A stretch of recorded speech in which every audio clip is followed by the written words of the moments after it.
அடுத்ததாக ஒரு வார்த்தை நம்ம பார்க்க போகிறோம். ஃபாதரில் இருக்கிற அடுத்த வார்த்தை ஏ. இந்த ஏன்ற வார்த்தைக்கு என்ன தலைப்பு நம்ம கொடுக்க போகிறோம்னா, அனாயிண்டட், அபிஷேகம் பண்ணப்பட்ட ஒரு தகப்பனாய் நாம் காணப்பட வேண்டும். விசுவாசிக்கிறோம், அவரை ஆராதிக்கிறோம், நாம் அவருடைய பிள்ளைகளாய் இருக்கிறோம். ஆனால் அடுத்த ஸ்தானம் என்னவென்றால், விசுவாசித்த அந்த தகப்பன் தேவனால் அபிஷேகம் பண்ணப்பட்டவர்களாய் காணப்பட வேண்டும்.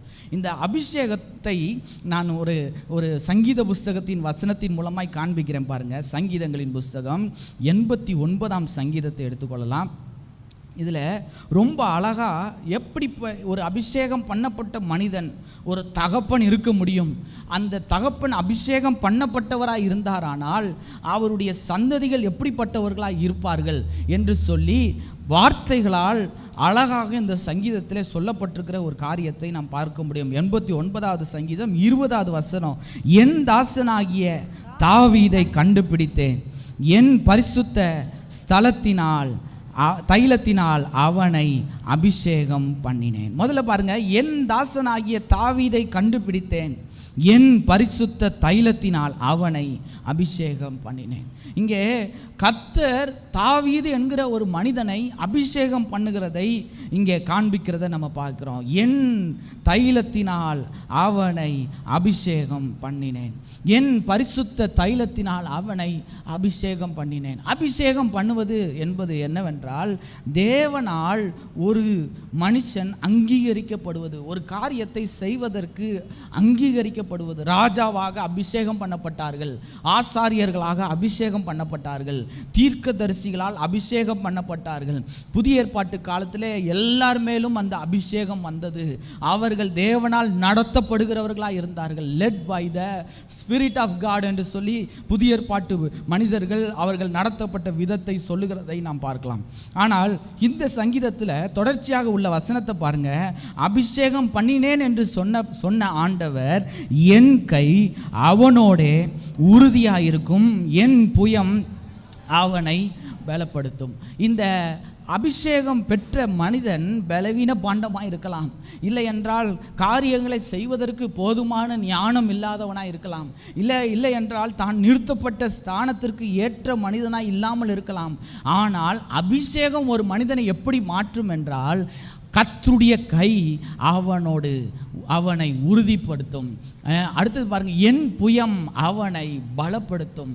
த strengthen of the Holy God, கர்த்தருடைய புயம் அவனை பலப்படுத்தும் என்று சொல்லி வார்த்தை சொல்லுகிறது. அடுத்தது பாருங்க, சத்துரு அவனை நெருக்குவதில்லை, நியாயக்கேட்டின் மகன் அவனை ஒடுக்குவதில்லை, அவன் சத்துருக்களை அவனுக்கு முன்பாக மடங்கடித்து அவனை பகைக்கிறவர்களை வெட்டுவேன். கர்த்தர் தம்மால் அபிஷேகம் பண்ணப்பட்ட மனிதனுக்கு எப்படி அவர் அடைக்கலமாய் வருகிறார், எப்படி அவனுடைய சத்துருக்களுக்கு விரோதமாய் செயல்படுகிறார், எப்படி அவனை பலப்படுத்தி நிற்க பண்ணுகிறாருங்கிறதெல்லாம் நம்ம பார்க்கலாம். சில நேரம் ஒரு தகப்பனாக இருக்கிற நம்மளை கொண்டு போய் ஒரு இடத்துல நிறுத்தி இந்த பிரச்சனையெல்லாம் சால்வ் பண்ணிடுங்க, இதெல்லாம் செஞ்சு முடிச்சிருங்க அப்படின்னு நம்மளை சொல்லி ஒரு இடத்துல நிறுத்துகிறாங்கன்னு வைங்க. ஹாஸ்பிட்டல்லையோ, பிள்ளைங்களுடைய படிப்பு காரியத்துலேயோ, இல்லை ஒரு தகப்பனாக இருக்கிறவங்க ஒரு திருமணத்தை நடத்துறதுலையோ நம்மளை கொண்டு போய் நீங்கள் தான் எல்லாத்தையும் பார்க்கணும் அப்படின்னு நிறுத்துறாங்கன்னு வைங்க. நம்ம அவங்களுக்கு முன்னாடி என்ன பண்ணுவோம், பார்த்துடுறேன், செஞ்சிடுறேன் அப்படின்னு சொன்னாலும் நமக்கு உள்ளே என்ன தோணுன்னா, இதெல்லாம் எப்படி செய்ய போகிறேன், என்ன நம்பி இவ்வளோ பெரிய வேலையை கொடுக்குறாங்களே, நான் எப்படி இதெல்லாம் செய்ய போகிறேன் அப்படின்ற ஒரு எண்ணம் எல்லா மனிதர்களுக்குள்ளேயும் இருக்கும். ஆனால் இங்கே தாம் அபிஷேகம் பண்ணின மனிதனை குறித்து தேவன் சொல்லுகிற காரியத்தை பாருங்க. என் கை அவனோடே உறுதியாக இருக்கும், என் புயம் அவனை பலப்படுத்தும், சத்துரு அவனை நெருக்குவதில்லை, நியாயக்கேட்டின் மகன் அவனை ஒடுக்குவதில்லை, அவன் சத்துருக்களை அவனுக்கு முன்பாக மடங்கடித்து அவனை பகைக்கிறவர்களை வெட்டுவேன். இந்த காரியத்தை எல்லாம் அவன் செய்வான்னு சொல்ல, நான் அவனுக்காக என்ன பண்ணுவேன், செய்வேன். அதற்கு தான் அபிஷேகம் தேவை.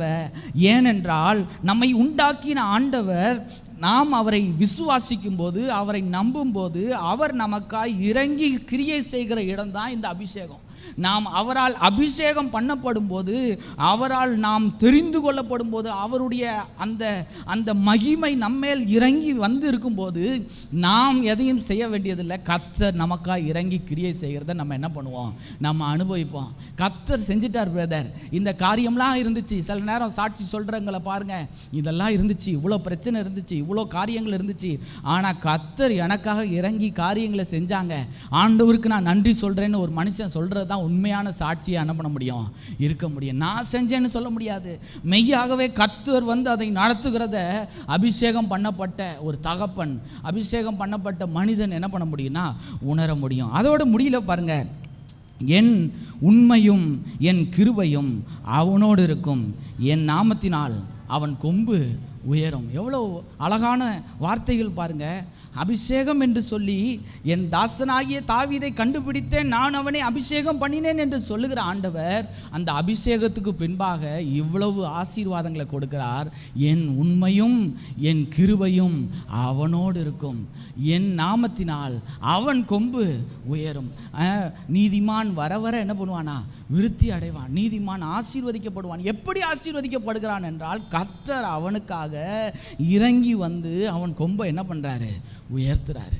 அப்போ ஒரு ஒரு தேவனால் தெரிந்து கொள்ளப்பட்ட, தேவனை விசுவாசிக்கிற மனிதர்களாகிய நாம், தகப்பனாக இருக்கிற நாம், அடுத்தது நம்ம என்ன ஸ்தானத்தை அடைய வேண்டும் என்றால், அந்த அபிஷேகத்தை உடையவர்களாய் நாம் கட்டாயம் வாழ வேண்டும். அபிஷேகம் எப்படி ஆலயத்தில் வரும்போது ஆராதிக்கிற நேரத்தில் வருகிறதா? இல்லை, நாள்தோறும் நம்மை நடத்துகிறதா இருக்குது. நாள்தோறும் நீதியின் பாதையில் என்னை நடத்துகிறார். சங்கீதக்காரன் சொல்கிறத பாருங்கள், எப்பொழுதும் எனக்கு முன்பாக வைத்திருக்கிறேன், எப்பொழுதும் என் கூடவே இருக்கிறார். இந்த அபிஷேகம் தான் நம் ஆண்டவரோடு இணைக்கப்பட்டிருக்கிறோம் என்பதை நம்மளை என்ன பண்ண வைக்கும், உணர வைக்கும். நம்ம மொபைல் ஃபோன் வச்சுருக்கிறோம், ஆனால் அதில் சிக்னல் இல்லாமல் இருந்துச்சுன்னா அந்த ஃபோனை வச்சு ஏதாவது பயன்படுத்த முடியுமா? ஒன்றுமே பயன்படுத்த முடியாது. அது இருந்தும் இல்லாமலும் என்ன இல்லை, ஒரு பிரயோஜனமும் இல்லை. ஆனால் அதில் ஒரு டவர் வந்து ஒரு பாயிண்ட் அதில் நெட்வொர்க் வந்துச்சுன்னா நம்ம அதில் ஃபோன் பேசலாம், அதை சர்ஃப் பண்ணலாம், அதில் வந்து இன்டர்நெட் யூஸ் பண்ணலாம். அந்த மாதிரி தான் தேவனுடைய அபிஷேகம் நம்மேல் இருக்கும்போது நாம் சாதாரணமானவர்களாக இருக்க மாட்டோம், அசாதாரணமான காரியங்களை செய்கிறவர்களாய் கர்த்தர் நம்ம என்ன பண்ணுவார், மாற்றுவார். 25வது வசனம் பாருங்க, அவன் கையை சமுத்திரத்தின் மேலும் அவன் வலது கரத்தை ஆறுகள் மேலும் ஆளும்படி வைப்பேன். எப்படி பாருங்க, ஒரு மனுஷன் தனக்கே பலனற்றவனாக இருக்கிற மனுஷனை அபிஷேகத்தினால நிரப்பி அவனை என்ன பண்ணுறாரா, சமுத்திரத்தின் மேலும் வலது கரத்தை ஆறுகள் மேலும் ஆளுகை செய்கிறவராய். இது எதற்கு ஒப்பனையாக இருக்குன்னா, நிறைய ஜனங்கள் அவனுக்கு கீழே என்ன பண்ணுவேன், கொடுப்பேன்.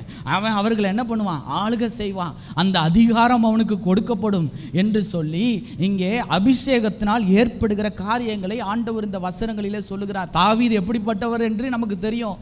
கரவல் ஆடுகளுக்கு பின்பாக போனவர். தாவீதை தன் குடும்பமே என்ன பண்ணியிருந்துச்சு, புறக்கணிச்சிருந்துச்சு. இவன் நமக்கு தேவையுள்ளவன் அல்ல, இவனால் நமக்கு எந்த பயனும் இல்லை, இவனை வனாந்திரத்துக்கு ஆடு மேய்க்க அனுப்பிடுவோம் அப்படின்னு சொல்லி ஒரு பயனற்ற ஒரு வாலிபனாய் கண்டவர்களை இங்கே வேத வசனம் எவ்வளவாய் சொல்லுகிறது பாருங்க. என் தாசனாகிய தாவீதை கண்டுபிடித்தேன், என் பரிசுத்த தைலத்தினால் அவனை அபிஷேகம் பண்ணினேன். பிரதர், நமக்கு அந்த அபிஷேகம் தேவை. அப்போ நம்மளை ஆண்டவர் நடத்துறதை நம்ம உணர முடியும். நம்ம பேசுகிற வார்த்தையில் ஆண்டவருடைய செயல் விளங்கும். நம்ம சொல்லும்போது அது மற்றவங்களுக்கு அது பார்க்குறதுக்கு எப்படி இருக்குன்னா, இதை எப்படி இவங்க செய்ய முடியும்னு தோணும். ஆனால் நம்ம அதை என்ன பண்ணியிருப்போம், நிறைவேற்றி முடிச்சிருப்போம். எப்படி அது முடியும் அப்படின்னா, கர்த்தருடைய கை நம்மோடு இருக்கிறதை நாம் உணர முடியும். அடுத்தது பாருங்கள், அவன் என்னை நோக்கி, நீர் என் பிதா, என் தேவன், என் இரட்சிப்பின் கண்மலை என்று சொல்லுவான். நான் அவனை எனக்கு முதற் பேரானவனும் பூமியின் ராஜாக்களை பார்க்கிலும் மகா உயர்ந்தவனும் ஆக்குவேன் என்று சொல்லி கர்த்தர் சொல்லுகிறத நம்ம பார்க்குறோம். இங்கே பாருங்கள், எவ்வளோ அழகாக இந்த வார்த்தை சொல்லுது. நான் அவனை எனக்கு முதற் பேரானவனும் பூமியின் ராஜாக்களை பார்க்கிலும் மகா உயர்ந்தவனும் ஆக்குவேன். இப்போது விசுவாசத்துக்கு பிற்பாடு இருக்கிற அபிஷேகம் நம்மளை என்னவா மாற்றுதுன்னா, சாதாரண மனுஷனுங்கிற ஒரு ஸ்தானத்திலிருந்து தேவனுடைய குமாரன் என்று மாற்றுகிறது. அதுதான் சொல்லப்படுது, முதற் பேரானவன். அந்த மூத்த பிள்ளை மாதிரி முதற் பேரானவனும் பூமியின் ராஜாக்களை பார்க்கிலும் மகா உயர்ந்தவனும் ஆக்குவேன். என் கிருபையை என்றென்றைக்கும் அவனுக்காக காப்பேன், என் உடன்படிக்கை அவனுக்காக உறுதிப்படுத்தப்படும். அவன் சந்ததி என்றென்றைக்கும் நிலைத்திருக்கவும் அவன் ராஜாசனம் வானங்கள் உள்ள மட்டும் நிலை நிற்கவும் செய்வேன். எவ்வளவு நல்ல ஆண்டவர் பாருங்க. இந்த தாசனாகிய தாவீதை தெரிந்து கொண்டேன், அவனை ஆசீர்வதித்தேன், அபிஷேகித்தேன்னு சொல்ற ஆண்டவர் இந்த சங்கீதக்காரனுடைய சந்ததியை இன்றைக்கு என்ன பண்ணியிருக்கிறார்? இந்த பூமியில வைத்திருக்கிறார். தம்முடைய குமாரனாகிய கிறிஸ்துவை இந்த சங்கீதக்காரனுடைய சந்ததியில் என்ன பண்ணுறாரு? ஏற்படுத்தி அனுப்புகிறார். அப்போ இந்த அபிஷேகம் எவ்வளவு வல்லமையானதுன்னா, நம்முடைய தலைமுறைகளை அது என்ன பண்ணும்? தேவனுக்கு நேராய் திருப்போம், தலைமுறைகளை விசாரிக்கும், தலைமுறைகளை வழி நடத்தும். அங்கே பாருங்க, அவன் சந்ததி என்றென்றைக்கும் நிலைத்திருக்கவும் அவன் ராஜாசனம் வானங்களுள்ள மட்டும் நிலை நிற்கவும் செய்வேன். அப்போ இன்றைக்கு நம்ம இந்த ஆலயத்தில் நிற்கிறோம். ஒருவேளை கணவனாக மனைவியாக நாம் இருந்து இந்த பூமியில் நாம் வாழ்ந்து கொண்டிருக்கலாம், நம்மை நம்பி ஆண்டவர் பிள்ளைகளை கொடுத்துருக்கலாம். ஆனால் அவர் மேல் உள்ள அந்த விசுவாசத்தினால் கர்த்தரிடத்திலே அபிஷேகம் பண்ணப்பட்டவர்களாய் நாம் இருப்போமானால் நம்முடைய சந்ததிகள் தேவனால் ஆதரிக்கப்படும். ஆமென் சொல்லுங்க. ஆமென். உயர்ந்த அதிகாரத்தில் இருப்பதனால எல்லாம் நமக்கு அனுகூலமாக நடந்துரும் நம்ம என்ன பண்ண முடியாது? நினைக்க முடியாது. ஒன்னே ஒன்று நமக்கு நடக்கணும். நம்மை உண்டாக்கினவர் நம்மை அபிஷேகித்தால் தான் இந்த பூமியில் நாம் ஒரு பாதுகாப்பான சூழ்நிலையில், சமாதானமான சூழ்நிலையில் என்ன பண்ண முடியும்? வாழ முடியும். ஒரு நல்ல வசனம் இருக்கு, என் ஜனங்கள் சமாதானமான தாபரணங்களிலும் நிலையான நகரங்களிலும் என்ன பண்ணுவாங்களாம்? குடியிருப்பார்கள். எப்படி அந்த சமாதான தாபரணமும் நிலையான நகரமும் கொடுக்கப்படும் என்றால் கர்த்தர் அந்த ஜனத்தை என்ன பண்ணியிருக்கணும்? அபிஷேகித்திருக்கணும். அப்போ the anointing is more than important than our blessings. நாம் கையினால் சம்பாதிக்கிற ஆசீர்வாதங்களை காட்டிலும் தேவனுடைய அபிஷேகம் நமக்கு ரொம்ப என்னது? பிரதானமாக தேவை. பிரதர், நீங்கள் உங்களுடைய இம்ப்ரூவ்மெண்ட்டை நீங்கள் பார்க்கலாம், உங்களுடைய முன்னேற்றத்தை நீங்கள் தேடி ஓடிக்கொண்டிருக்கலாம். ஆனால் முன்னேற்றங்களை விட தேவ அபிஷேகம் உங்களுக்கு இருக்குமானால் நீங்கள் எந்த நிலைமையில் இருந்தாலும் கர்த்தரால் நீங்கள் என்ன பண்ண முடியும்? நடத்தப்பட முடியும். அதுக்கு தான் இந்த அபிஷேகம் நமக்கு தேவை. இந்த அபிஷேகம் இருந்தால் தான் நம்முடைய பிள்ளைகள் தேவனால் ஆசீர்வதிக்கப்படுவார்கள். இந்த அபிஷேகம் இருந்தால் தான் ஒரு குடும்பத்தை ஒரு கணவனால் அழகாக நடத்த முடியும். இந்த அபிஷேகம் குடும்பத்தை நடத்துவதற்கு என்ன கொடுக்கும்னா நல்ல ஆலோசனை கொடுக்கும். இந்த அபிஷேகம் வழிகாட்டுதலை மற்றவர்களுக்கு கொடுக்கறதுக்கு உதவியாக இருக்கும். இன்றைக்கு நிறைய பெற்றோர்கள் பெரிய வேலையில் இருப்பாங்க, பெரிய ஒரு முக்கியமான பொறுப்பில், மேனேஜிங் டைரக்டர் அப்படிப்பட்டதான ஸ்தானங்களில் இருப்பாங்க. ஆனால் பிள்ளைகளுக்கு அவங்களால என்ன பண்ண முடியாது? ஆலோசனை கொடுக்க முடியாது. பிள்ளைங்க அவங்க சொல்கிறத என்ன பண்ண மாட்டாங்க? கேட்க மாட்டாங்க. ஏன்னா அவர்களுக்கு இந்த அபிஷேகம் இல்லாததுனால பிள்ளைகளை அவங்க என்ன பண்ண முடியாது? கண்ட்ரோல் பண்ண முடியாது. நான் சிலர் சொல்கிறத நம்ம கேட்டிருப்போம். எத்தனையோ பேரை என் கம்பெனியில் நான் வந்து மிரட்டுறேன். எவ்வளோ வயசு உள்ளவங்கெல்லாம் என் அதிகாரத்துக்கு கீழ்பட்டுருக்குறாங்க. ஆனால் வீட்டில் இருக்கிற 15 வயசு பிள்ளை எனக்கு என்ன பண்ண மாட்டேங்குது? என் சொல்கிறத கேட்க மாட்டேங்குது. நான் சொல்கிறத தவிர மற்றதெல்லாம் பண்ணுறான். என் மனைவி என்னால் கண்ட்ரோல் பண்ண முடியல. என் மனைவி என் சொல் கேட்டு நடக்க மாட்டேங்கிறாங்க. நிறைய பேருடைய இன்னைக்கு பதில் என்னவா இருக்குன்னா, ஆஃபீஸில் எனக்கு இருக்கிற மரியாதைக்கும் வீட்டில் என்னை யாராவது வந்து பார்த்தாங்கன்னா எனக்கு இருக்கிற மரியாதைக்கும் என்ன இல்லை? சம்பந்தமே இல்லை. ஏனென்றால் குடும்பம் என்றது அதிகார தோரணையில் இல்லை. குடும்பம் தேவனால் நடத்தப்பட்டால் ஒழிய அது குடும்பமாக என்ன பண்ணாது? இருக்காது. நம் வேலை ஸ்தலத்தில் நம்ம படிப்புக்கு, நம்முடைய திறமைக்கு ஒரு மதிப்பு கொடுக்கப்படும். ஆனால் ஒரு கணவனாக ஒரு குடும்பத்தை நடத்த வேண்டும் என்றால் அது தேவனிடத்திலிருந்து அந்த அதிகாரம் நமக்கு என்ன பண்ண ஆகணும்? கொடுக்கப்பட்டு ஆக வேண்டும். தேவனிடத்திலிருந்து அந்த அதிகாரம் எப்படி வரும் என்றால் அவரால் நாம் பெறுகிற அபிஷேகம் நமக்கு அந்த அதிகாரத்தை என்ன பண்ணும்? கொடுக்கும். அதனால் என் ஒய்ஃப் நல்லா ஜெபம் பண்ணுவாங்க, என்னோட மனைவி நல்லா ஜெபம் பண்ணுவாங்க அப்படின்னு சொல்லி அந்த ஜெபத்தில் நம்ம என்ன பண்ண முடியாது? கண்டிப்பாக நம்ம காலங்களை என்ன பண்ண முடியாது? கழிக்க முடியாது. அப்போ அவங்க தான் நமக்கு அதிகாரியாக இருப்பாங்க. நிறைய வீட்டில் அதுவும் நடக்குது. நாம் அந்த அபிஷேகத்தை உடையவர்களாக இருக்கும்போது தான் நாம் ஒரு அதிகாரமாக அந்த குடும்பத்தை, அதுக்கு நான் அப்படி ஆளுகையில் இல்லை, நமக்கு நம்முடைய வழிகாட்டுதலில் அவங்க நடத்துவதற்கு தேவன் நமக்கு அந்த அதிகாரத்தை என்ன பண்ணுவார்னா கொடுப்பார்.